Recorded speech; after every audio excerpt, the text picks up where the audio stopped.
Okay, turo ko lang paano magtimpla ng kape. Ako na, hugasan to kasi dumi. Yan. Tapos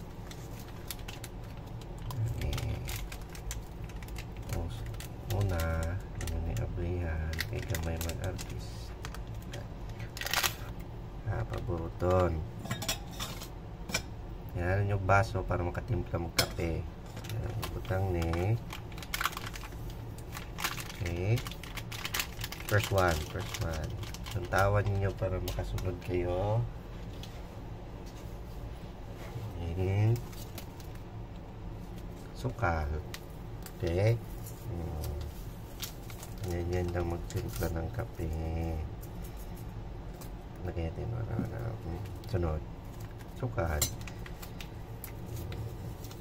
Tamang pagtimpla ng kape. Sanga na to, overload kape ni, patay ganyan lang pagtamang pagtimpla ng kape. Muntik nang mapuno.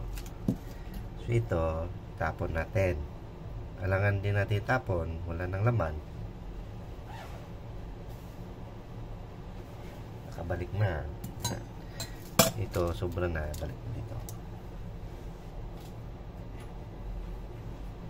Bagong katimpla ng kape, kailangan ng mainit tubig.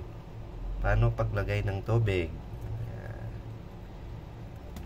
Tapos kutsara, kutawin.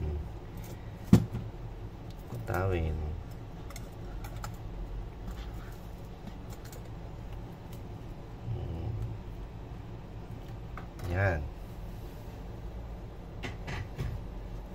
Tapos tinapay.